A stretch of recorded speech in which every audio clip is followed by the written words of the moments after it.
After 2 full months away, Kasim Mwinyi, aka Little Dembele, has officially returned. And in this video, I'm covering the entire story along with both match recaps from this past weekend, a Lioness's landlady who is still wreaking havoc on our lady squad, and a season-ending injury to one of our top scorers. You are now watching Road to the Kenyan Premier League.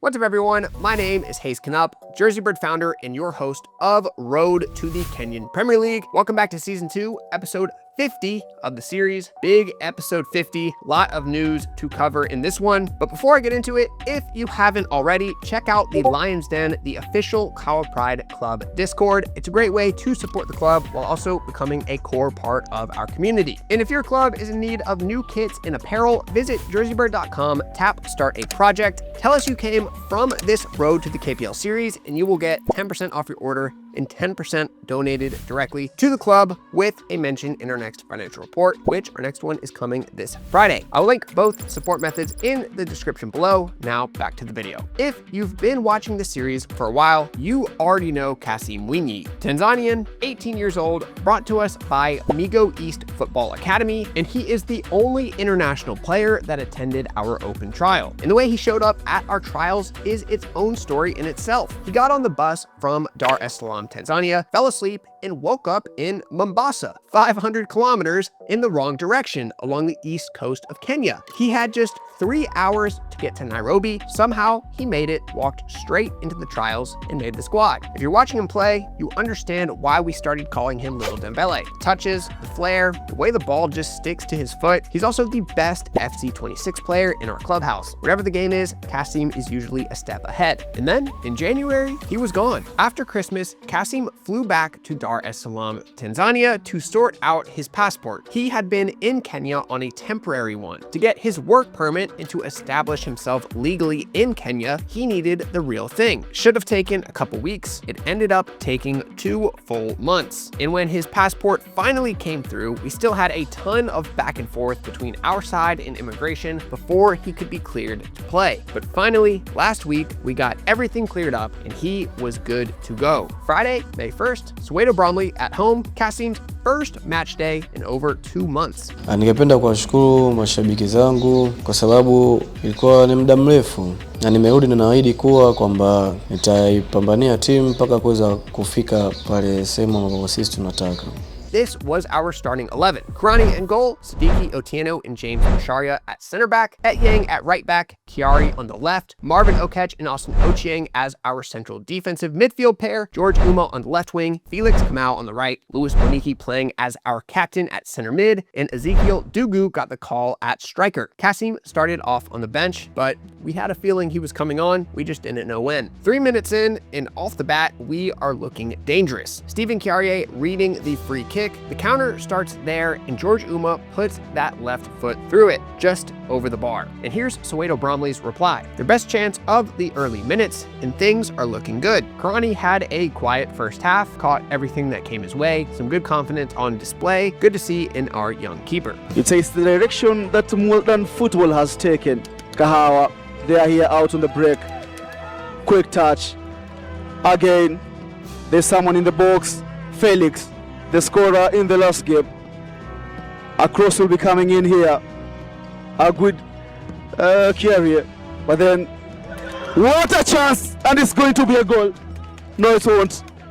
That was very close. Felix Kamau, the ball hawk himself, finding himself in front of that net just like he always does. This time, the header goes wide left. And then this. Play and a red card is issued to Kolo. Is one of the coaches in the technical bench. He's been sent off early into the game, and again the same place, the same troubles. Another tough afternoon for the referee. Alphonse is trying to control the situation there, but then Kolo has been sent off. You can see Kolo there trying to protest. Sorry, he doesn't understand what's happening. But Alphonse Omondi has directed him to move out of the technical area. because he has been sent off. 19 minutes in, a Soweto Bromley coach picks up a red card along the sideline for arguing with the ref. About what, you might ask? Who knows? But they're clearly very upset about something. And this is the same pattern we saw last week against Emakasi. Top teams come in expecting an easy win, an easy game against us. They don't get one, and this often results in some anger along the sidelines. Stretches his long limb to pass it out wide and try to find Kiari there. Good combination again. That favorite flank. They are back inside. A good pass to the outside of the foot, and it's a goal. 1-0 Kahawa.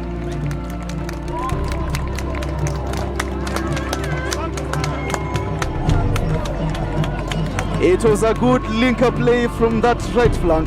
Of course, everything originates from that flank.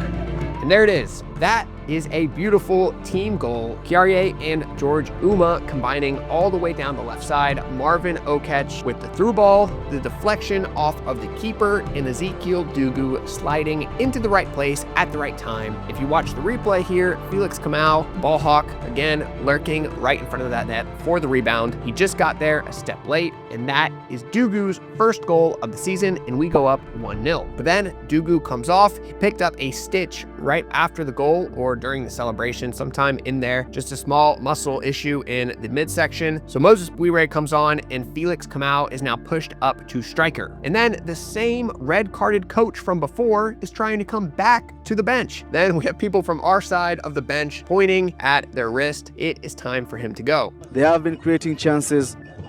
They have been entertaining, and this is another chance for them. Marvin comes again, an opportunity, and it's going to be, he misses that goal.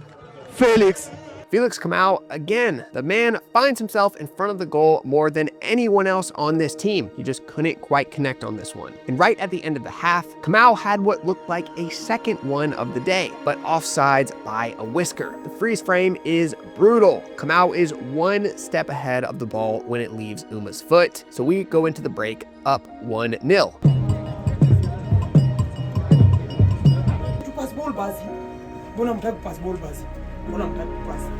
At halftime, Coach Kim brought Robert Manyora on for Felix Kamau. If you remember Robert from previous episodes, he's been at the club since he was just 6 years old, and he's arguably the best playmaker in the history of Kahawa Pride, and it took him just 4 minutes. Robert Manyora picks out Louis Mwiki, even with the defense on full alert. Their opponents, Kahawa Pride, but they have very tall figures who can execute that plan well.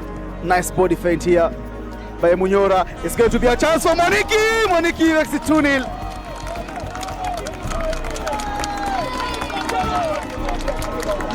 Munyora, the substitute, body feints it perfectly and then dinks it into the box.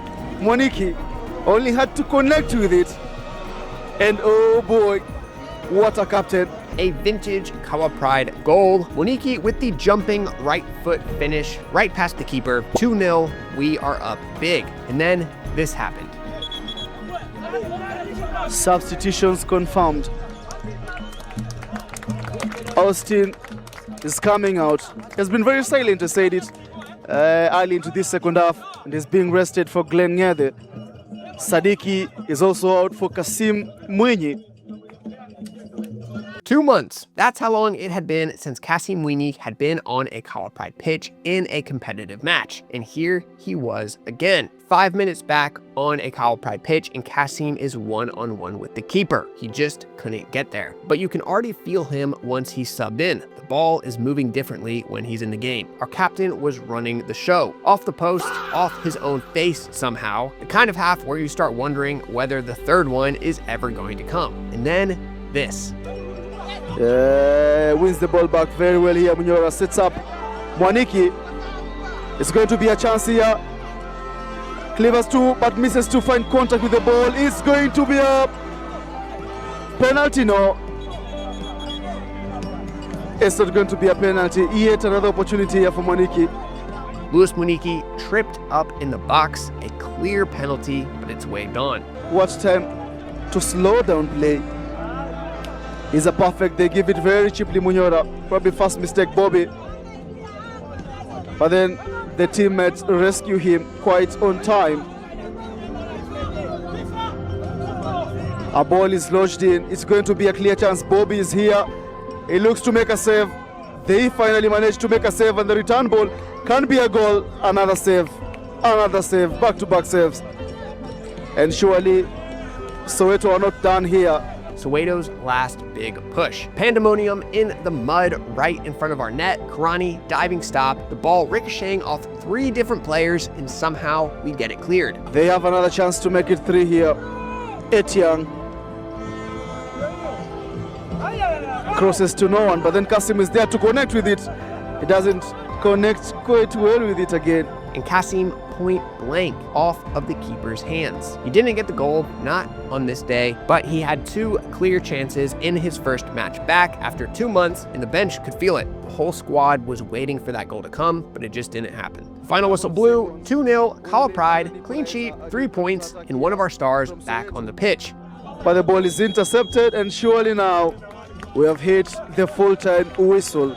Kahawa Pride managed to get 3 points on the board in their favor, and they'll now go from 25 points to 28 points. And at the moment, they will be at position 5. Those 3 points lifted us to 6th place on the table, 28 points, 10 points back from that first place promotion spot. 2 months is a long time to be away from your team. Welcome home, Kasim. I guess as of now, the boys are trying to make sure they're pushing themselves on each match, so it was a good performance from the boys, yeah. Ningependa kumshukuru Mwenyezi Mungu kwamba ni muda mrefu kwanza nilikopo sijapata gameplay. Nilikuwa na hamu pia kucheza na game pia ilikuwa ni intense kidogo. Nimefurahi pia kurudi na kucheza vizuri.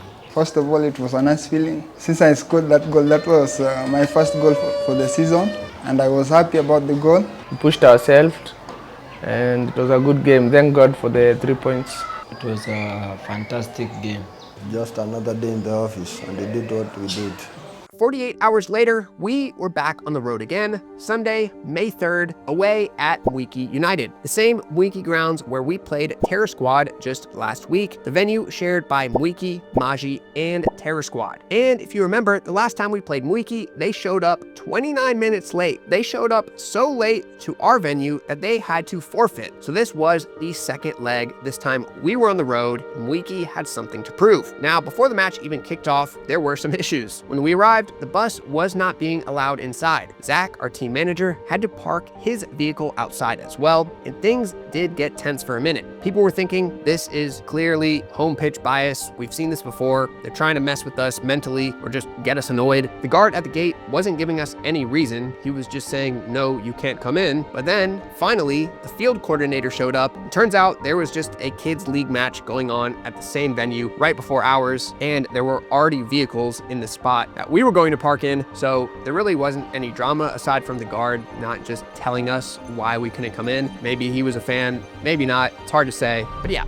Not really any true drama there like we suspected for about an hour. We went in with nearly the same starting 11 from our game on Friday. The only difference was Brian Masharia got the start at striker instead of Dugu. The match kicked off and the early minutes were a battle. Mwiki came with a lot of energy and they were giving us absolutely nothing for free. And then in the first half, we had what might have been the worst non-call of the season.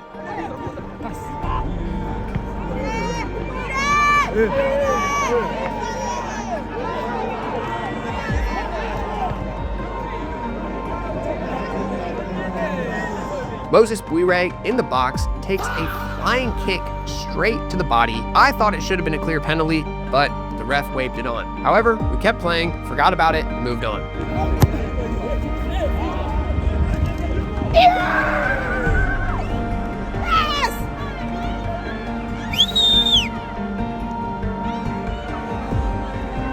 "1-0. Louis Mwinyi on the end of an Etyang cross, headed in clean into the bottom corner. Keeper just watched it go in, couldn't even dive. And the celebration might have been the best of the season so far.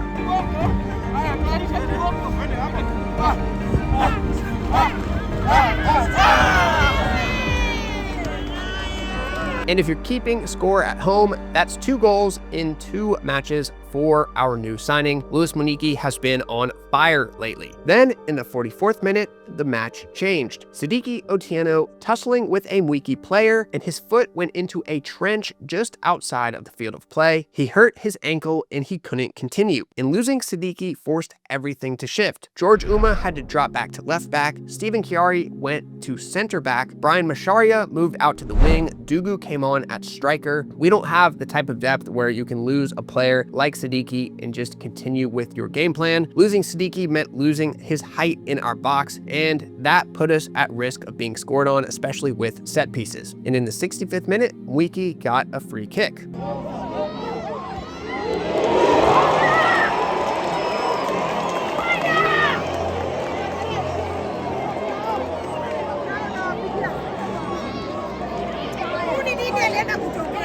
Mwiki ties it up 1-1. With the match now tied, Mwiki pulled a move that nobody saw coming. The Mwiki bench tried to claim that Karani was secretly playing for both our U19 team, Mapogo, and for our senior team, which would be against the rules. Mapogo had just played at this venue on Friday, and their keeper's name is Lawrence, and Mwiki thought it was the same person, so they were telling the ref that Karani was double signed and that he was playing for both squads. But Coach Kim waved it off, told them just to take a picture of Karani, save it for later when you actually make the appeal, because obviously we knew that Karani was not double signed and we were completely legal. So after Karani had to prove that he was legit with his player card, play just continued. We battled out for the rest of the 30 minutes and the match ended 1-1. We could have walked away with 3 points, but instead we left with just 1. I wouldn't say it was a good performance since it's a bottom placed team, but we tried our best. The home team was really good, so I think it is what we got, and we just move on. I could say it was a tough match because we experienced the last time when they came at home, they came late, so we took the 3 points. So going to their place, it was to become a scenario. It was not that easy, but we thank God we managed the point away. Across the weekend, we picked up 4 from 2 tough matches. Could have been better, but it is what it is. We're happy with the 4 points, and we are back to work, looking ahead to our next matchup. Now, getting into some Lionesses news. First, we have a tough headline. Grayson Jerry, our second best scorer behind only Nedi Atieno, broke her shoulder in the Lionesses' last home match. She just had her surgery, and there's now a plate in her shoulder for reconstruction, and she is now recovering. When she came back from the hospital, the squad was waiting for her at the clubhouse with cake and plenty of support. That is the kind of family this team is.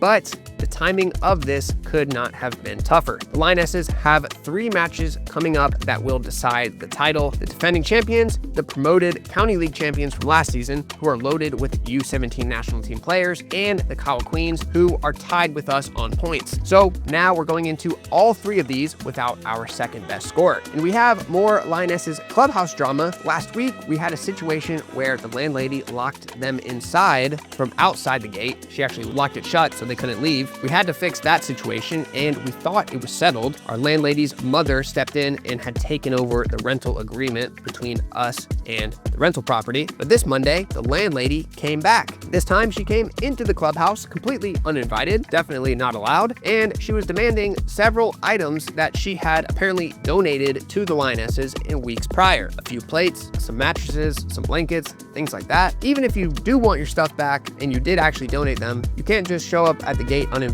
and walk into a rental unit with no notice. So our leadership took it through the proper channels. They went to the police station to speak with the local chief. They filed for a restraining order, and the chief has now formally summoned the landlady to appear at the police office on Wednesday morning. So the Lionesses are safe again. We'll see what comes up of this situation. Keep you updated on if we do get that restraining order. That's all I have for this video. Coming up on Friday, I'll be releasing our April financial report, so stay tuned for that video. If you like the show, drop a like, drop a sub, comment where where you're watching from. And as always, you can catch new episodes of Road to the Kenyan Premier League every Wednesday and Friday at 1 p.m. Eastern Time. Thank you all for the insane amount of support, and I'll see you in the next one.